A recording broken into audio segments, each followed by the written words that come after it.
ये कहानी है दैत्य दंभिकासुर और महान राजा विक्रमादित्य की। दंभिकासुर एक ऐसा दैत्य था जो जवान और सुंदर औरतों को अपनी गुफा में उठा ले जाता, उनके साथ खेलता। जब उसका उनसे मन भर जाता तो वो उनकी जीवन लीला समाप्त कर देता। वो जिस भी राज्य में जाता त्राही त्राही मचा देता। कोई भी राजा या अन्य शूरवीर योद्धा उसका कुछ नहीं बिगाड़ पाते, क्योंकि दैत्य दंभिकासुर को देवताओं से वरदान प्राप्त था कि उसे बल से नहीं बल्कि बुद्धि से मारा जा सकता है। जो कोई भी उसे बल से मारने का प्रयास करेगा वो पत्थर का हो जाएगा। दंभिकासुर की मौत का रहस्य छुपा था उसकी 7 गुत्थियों में, यानी उसके 7 सवालों में। पर उसके साथ युद्ध करने वाले किसी भी राजा या शूरवीर को ये रहस्य मालूम नहीं था। इसलिए जब भी कोई उसके पाप कृत्य से दुखी हो उसके पास जाकर उस पर हमला करता तो देवताओं के वरदान स्वरूप वो पत्थर का हो जाता। हर तरफ दंभिकासुर का कहर मचा हुआ था। पत्थर का हो जाने के भय से कोई भी उसे रोकने का प्रयास नहीं करता। पर कहते हैं ना, जब पाप का घड़ा भर जाता है तो उसके भी फूटने का समय आ ही जाता है।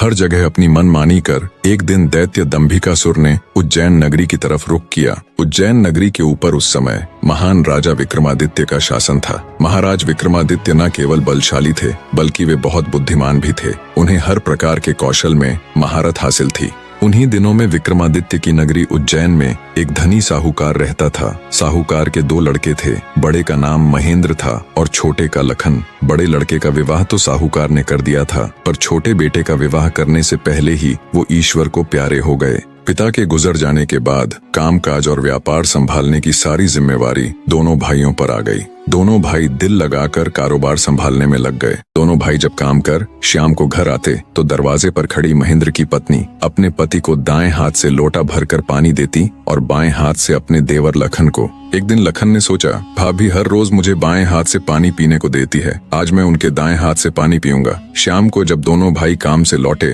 तो लखन अपनी भाभी के बाएं हाथ से पानी पीने के लिए अपने खड़े होने के स्थान को बदलकर अपने बड़े भाई महेंद्र की जगह पर खड़ा हो गया और बड़ा भाई महेंद्र उसकी जगह पर खड़ा हो गया। लखन की भाभी जब उनको पानी देने के लिए आई तो उसने एक हाथ को दूसरे हाथ के ऊपर से करते हुए दाएं हाथ का लोटा अपने पति को दे दिया और बाएं हाथ में पकड़ा हुआ लोटा लखन को दे दिया। ये देख, लखन बोला, भाभी आज मैंने भैया के स्थान पर खड़ा होकर सीधे हाथ से दिया हुआ पानी पीना चाहा, परंतु आपने अपने हाथों को बदलते हुए मुझे बाएं हाथ से ही पानी दिया। आप मुझे बताएं, आपने ऐसा क्यों किया?